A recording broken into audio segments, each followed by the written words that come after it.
The Galactic Concord Summit was to be the most peaceful event in recorded spacetime. Held once every 5 cycles on the neutral moon of Kelvaris 3, it gathered the most advanced civilizations in the galaxy to settle disputes, forge alliances, and recommit to the fragile harmony that kept the stars from burning one another. This time, something different was happening. For the first time in over 600 years, humans had been invited.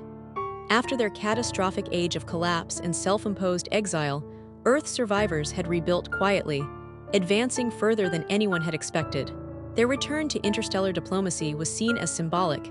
Many galactic powers assumed they were still primitive, arrogant, reckless. No one expected much from them. Then they arrived.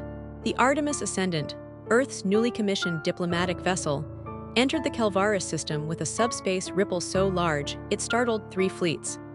Its design was minimalist, yet intimidating, not intentionally so, but built from a culture that had learned survival through strength. Its black alloy hull was laced with glowing veins of plasma, and its gravimetric profile caused the summit's security AI to flag it as a potential Class 4 anomaly. Inside the Artemis was Earth's delegation, 12 hand-picked individuals representing every continent, culture, and school of diplomacy. But leading them was Commander Isla Ren, a former war strategist turned peace envoy. Sharp-eyed, stoic, with a voice that could calm a riot or ignite one, she was humanity's first message to the galaxy: we remember everything, and we're here to change how the story ends.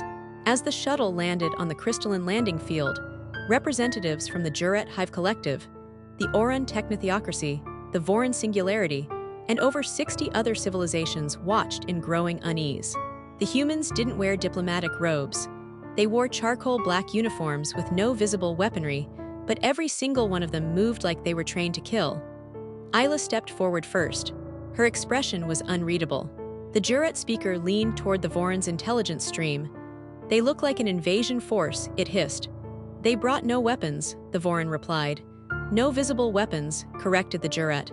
First contact was tense. Isla introduced herself in perfect multi-channel translation. Her tone was neutral, but every movement precise. Efficient, alien somehow. Then the second misunderstanding happened. In a gesture of peace, humans offered the summit a gift. A sculpture of pure dark matter, folded into a toroidal loop, embedded with a quantum field that sang in harmonic resonance. A marvel of engineering, but the Juret interpreted it as a weapon. The Oran thought it was a threat display. The Voran were impressed. The humans just flexed at the galaxy, someone muttered in a pan-dimensional stream. Tensions rose. The first day ended with 23 private meetings all about them, but something curious happened. On the second day, Isla was invited to sit beside the Oran's high circuit. She engaged in open-source mindshare, a sacred custom that terrified most outsiders, and emerged unscathed. On the third, she intervened in a dispute between the Solari tribes and the Grintex swarm. Her mediation style, direct, she drew parallels to Earth's colonial scars and her own ancestors' civil wars. Her words, though brutal, carried weight. The Solari cried. The Grintex buzzed in stunned silence. She was beginning to earn something few species ever gave freely: respect. That night, Isla walked the mirrored gardens alone, or thought she did. A voice echoed from the crystalline vines. "I thought your species had vanished." Isla turned. A tall figure emerged. Keth Viral, chief envoy of the Voran, one of the galaxy's most influential and enigmatic races. He was bioluminescent in shades of ice blue, with eyes that shimmered like a starfield. "And I thought yours had no faces," Isla replied dryly. Keth chuckled. "Our projections adapt. You seem different. Not like the stories."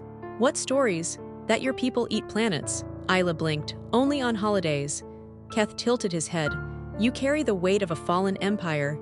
She didn't deny it. Instead, she asked, "Why did you request this meeting?"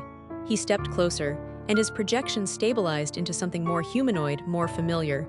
"Because when your delegation arrived, I felt something I haven't in centuries." Isla raised an eyebrow. "Terror? No," he said. "Hope." They spoke for hours of entropy and recovery, war and rebuilding, and the price of survival. He told her of his people's grief after the fracture. She told him about the day the sky burned and how her great-grandmother gave birth in a fallout shelter. It was the kind of conversation diplomats didn't usually have. By the 5th day, the summit was fractured. Half of the delegates feared the humans. half wanted their alliance. Then the sabotage happened. Someone planted a quantum destabilizer beneath the amphitheater, timed to detonate during the final Concord signing. Had it gone off, it would have collapsed the entire moon into a gravity well. Isla was the first to notice the field anomaly. The second was Keth. They reacted without hesitation. Isla's team evacuated the chamber, while she and Keth descended into the substructure. Through tunnels lit by emergency pulses, they followed the signatures until they reached the device. Alien, unstable, minutes from detonation. Keth looked at Isla.